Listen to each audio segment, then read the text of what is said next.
everyone, and welcome to English Pod. My name is Marco. My name is Catherine, and today we have an upper intermediate level lesson. It's kind of bitter, it's a little bit sad, but it's also kind of sweet.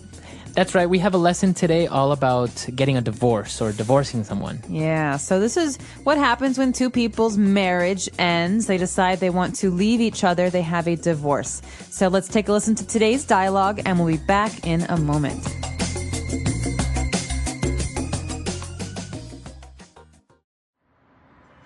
Joanne, let's not make this divorce any more acrimonious than it already is, okay? Let's just get down to business and start dividing this stuff up fairly so we can go our separate ways, all right? Fine with me. I just want to get this over with. It's important we make a clean break. I should have signed a prenup. What was that? Nothing. Anyway, you're right. There's no reason this has to be nasty. My lawyer tells me that you've accepted our alimony proposal and the division of property, as well as the custody agreement. I keep the cat and you get the dog. So that's done. Finally. Well, let's not go there, Joanne. Okay, so let's start with the record collection. I'll take the albums I contributed, and you can have your cheesy disco albums back.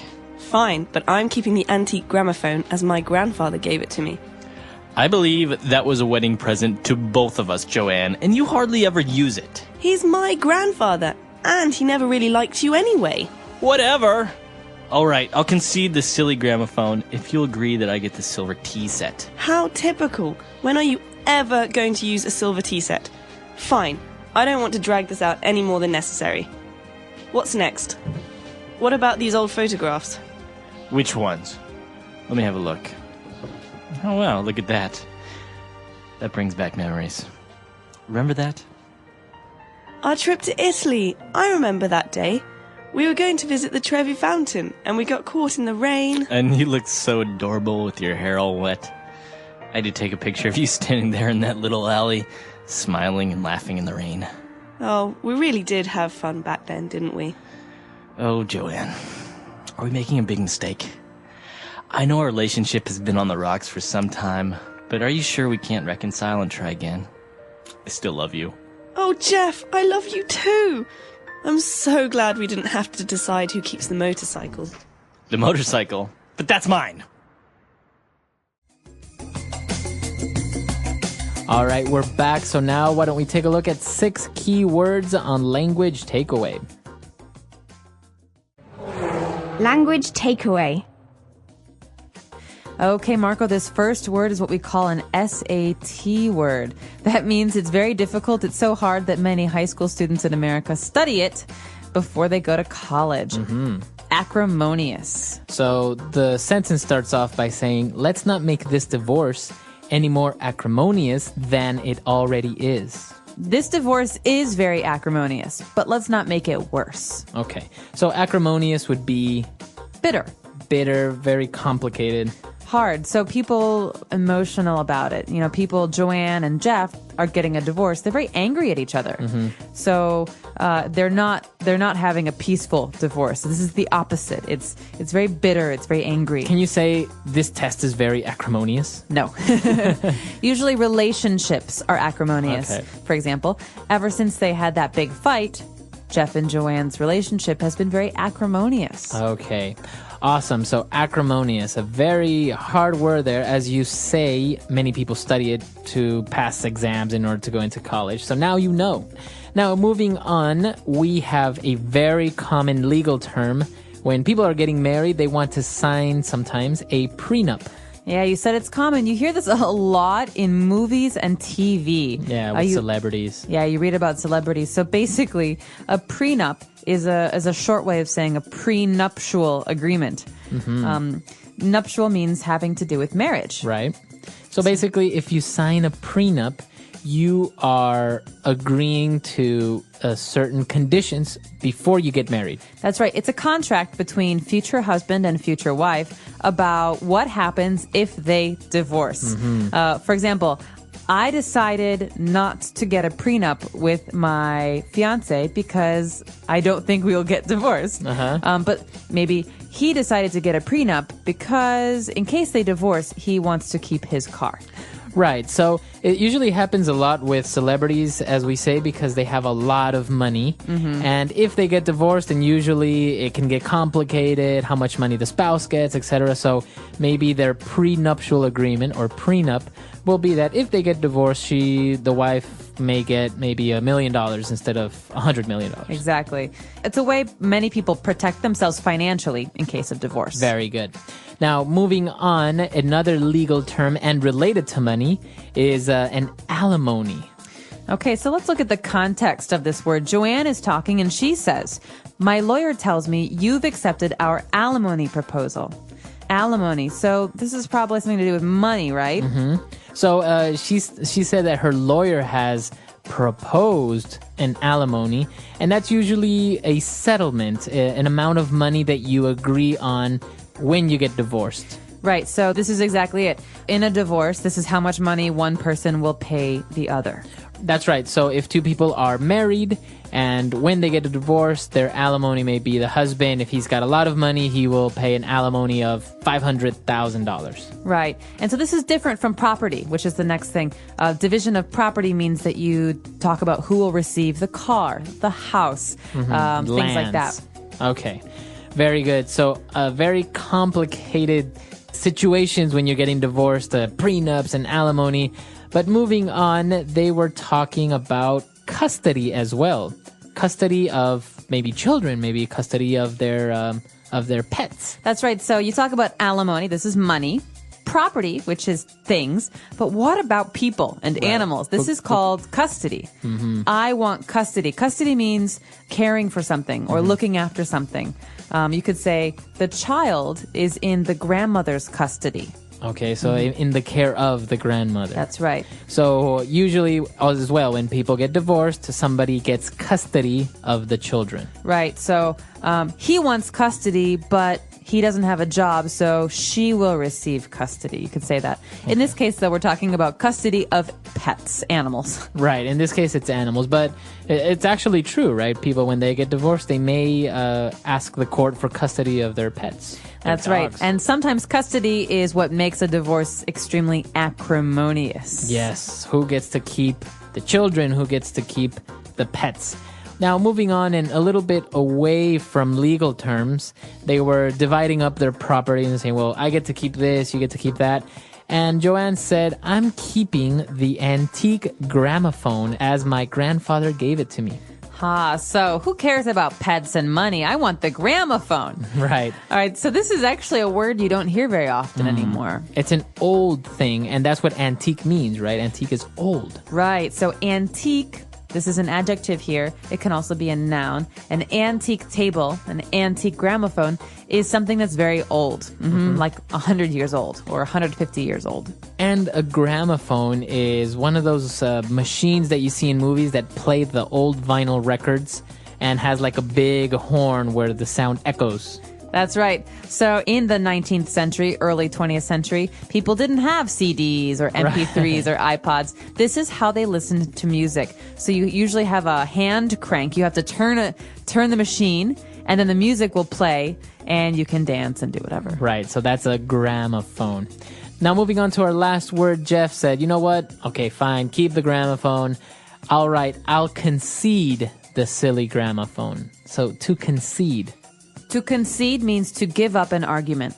Okay, so you give up, you give in, you say, all right, take it. That's exactly right. So in this case, the argument is who will receive the gramophone? They fight, they argue, and finally, Jeff says, I concede. Okay, I give up. You take it. And is it only for things, or can you also concede someone like you say somebody is right? You can say that, or an election. For example, there are two people who want to be president, and the vote is counted, and it's not clear who the president is, and one person says, fine, I concede. That means I give up, you win. Okay, very good. So to concede.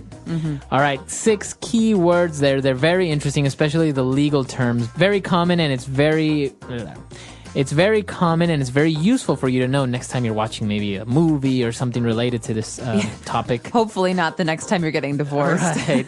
But let's move on now to 4 key phrases that we have for everyone on Fluency Builder. Fluency Builder. Marco, let's get this over with. I'm tired. I want to go home. Let's get it over with. Come on, let's just do it and get it over with. All right, so this is our first phrase in Fluency Builder, to get this over with, or to get it over with. Okay, so let's take that as a phrase, and to get something over with means let's just finish it quickly. Let's stop delaying. That's right. This is a way to ask to finish something quickly or to stop something. So, for example, I have to go to the dentist later.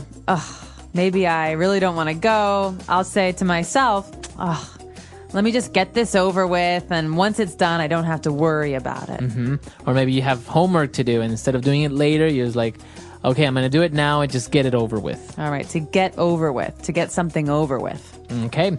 And when they were talking about breaking up or separating, Joanne mentioned it's important we make a clean break. What does she mean by making a clean break? All right, we hear this phrase all the time. It's a very important phrase. In relationships, it means when two people leave each other, you don't then call them or see each other or hang out. It means a clean break. You stop altogether.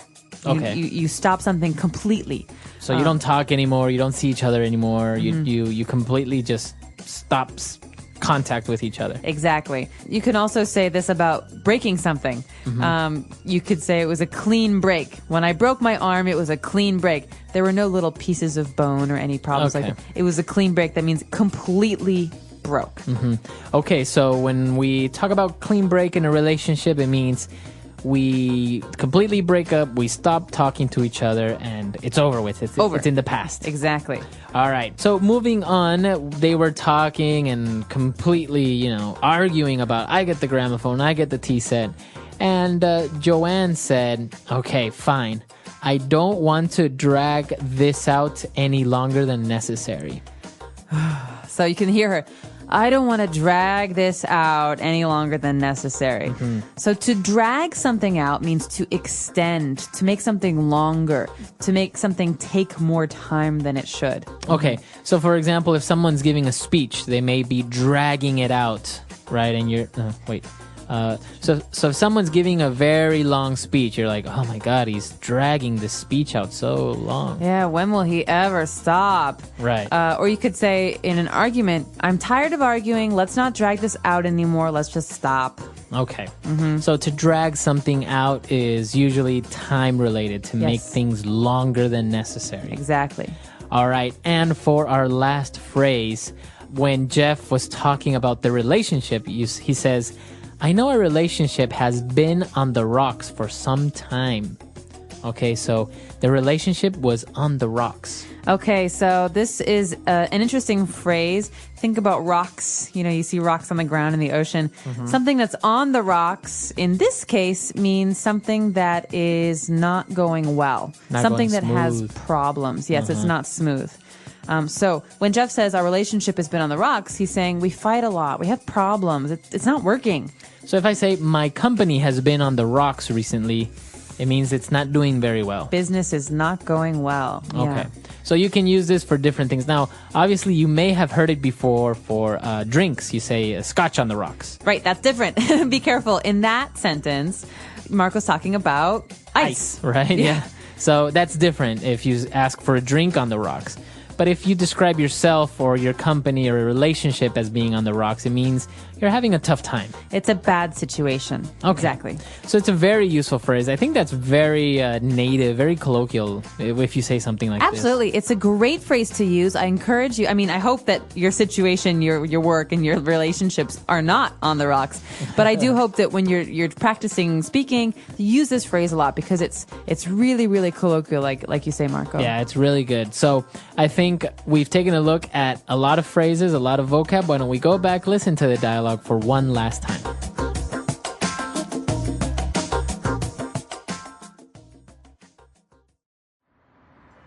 Joanne, let's not make this divorce any more acrimonious than it already is, okay?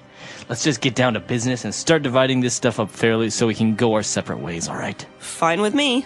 I just want to get this over with. It's important we make a clean break. I should have signed a prenup. What was that? Nothing?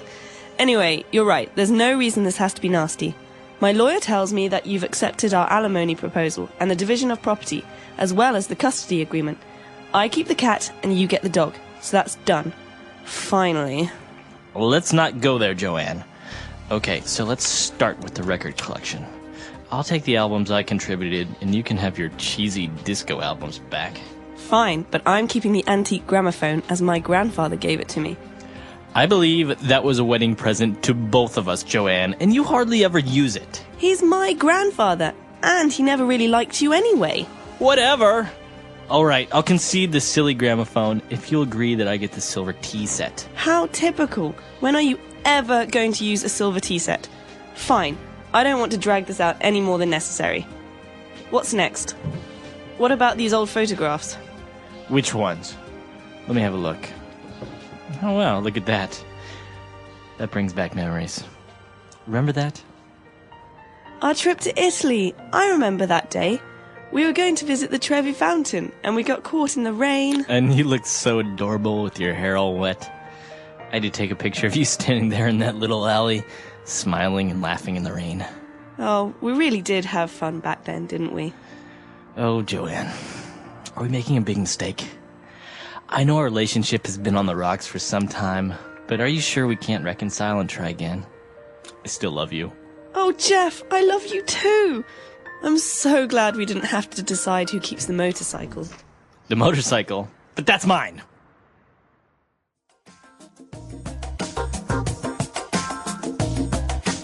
All right, we're back. So a very interesting dialogue all about divorce. Now, this is a very common situation nowadays in many countries, such as the United States or Europe. Divorce rates are very high lately, like in the past 10, 20 years. Yeah, they do say that since maybe the 70s or 80s, divorce rates have been on the rise. I think the average now in America is about 50%. Yeah, it's like 5 in 10 marriages end in divorce. That's right. And then from what I understand or I read once, I think out of those 50% that get divorced, if they remarry, again, the probabilities of those that get remarried are again half. So most likely people will get divorced at least twice. That's true. Although sometimes you meet people who got married when they were very, very young and they realize that they grew up a little bit and their personality changed or their goals changed and they divorced that one time, but then later in life when they marry again, they know who they are. They get married again and it's better. So I think the situations are all quite different. But it is true that there are a lot of divorces in America. What about Ecuador, though? I mean, is the divorce rate similar? No, not really. I think people are still a little bit more old-fashioned in that sense, like it was before. You know, it was even a little bit taboo to be divorced. Yeah. But I don't think people get divorced as often, especially if people have been together for quite a while. That's one of the things that surprises me a lot is I've met people who have been married 20, 30 years and then get divorced. It's like, what? It's like you've been through the toughest times. You know, you've pretty much beat the odds. And why do you get divorced at such a late age? Yeah, it does seem counterintuitive, but it's possible that they were unhappy for that time and they didn't want to affect their children's lives. Right, maybe. And so when their children go to college or leave, they say, okay, now I can, you know, make a big decision. I know in countries, for example, such as Chile, divorce is still illegal. I think in the Philippines as well. Really? Yeah, it's still illegal to get divorced. Is that because they're very religious countries? I know Chile is not really that religious. I don't know what it is exactly by law, but a lot of people, I think it may be legal now. I can't really remember very well. I think one of our Chilean listeners can help us out here. But I know a lot of people used to annul their marriages because of this. I see. So they would be like, oh, I put the wrong address. So no, this marriage is not valid. Right. Or stuff I like spelled that. my name wrong. Yeah. So, Interesting. Well, I'd be curious to know, as you said, whether any of our Chilean friends know more about this, or for the rest of you, in your country, is divorce common? Is it uncommon? Are there laws that prohibit or that allow divorce? Let us know on our website, englishpod.com. all right, we'll see you guys there. Bye. Bye.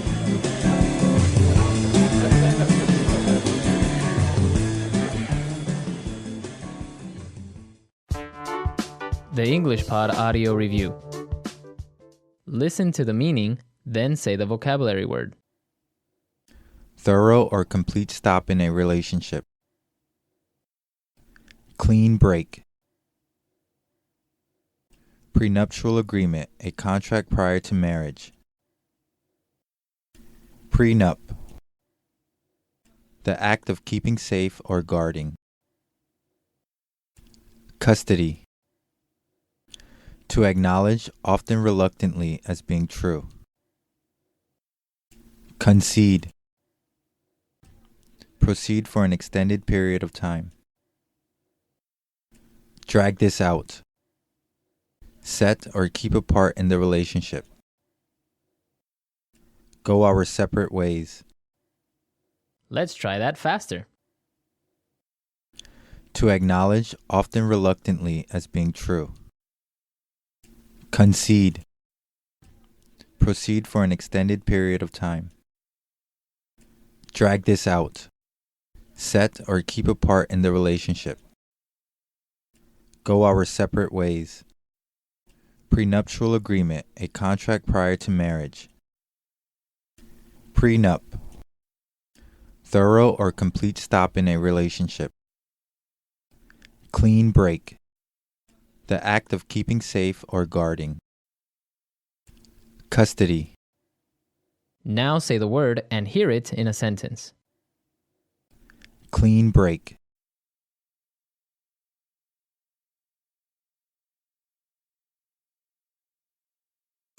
I don't care if he wants to keep the house and the car. I just want a divorce and a clean break so I never have to see him again. Clean break.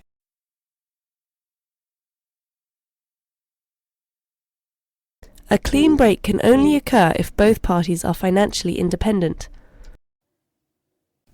Clean break.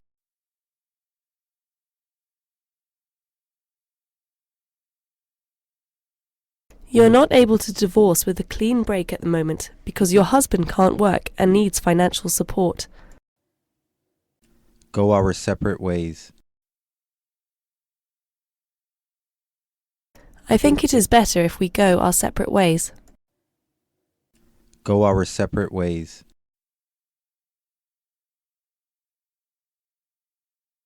They decided to end the relationship and go their separate ways.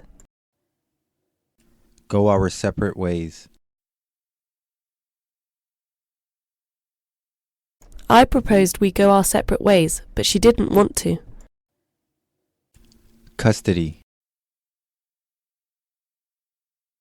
I am fighting for custody of my dog. Custody. The court gave custody of the children to the father.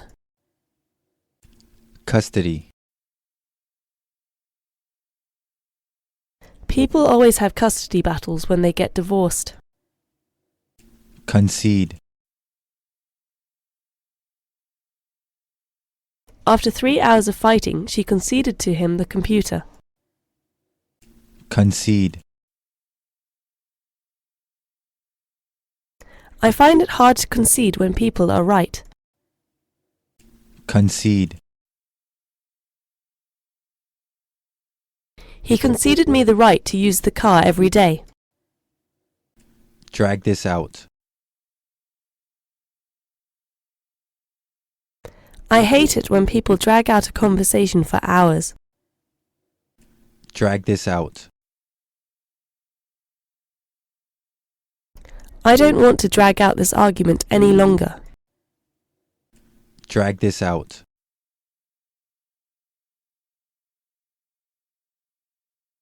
The weatherman said that this bad weather will drag out for another 3 days.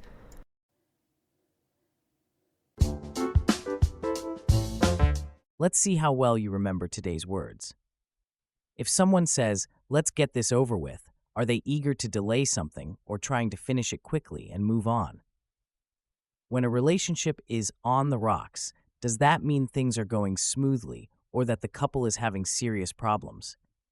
If someone concedes during an argument over property in a divorce, are they insisting on keeping everything or agreeing to give something up? Drop your answers in the comments. I'd love to hear how much you picked up today. These quick quizzes help you lock in new vocabulary in a practical, memorable way. Want an extra challenge?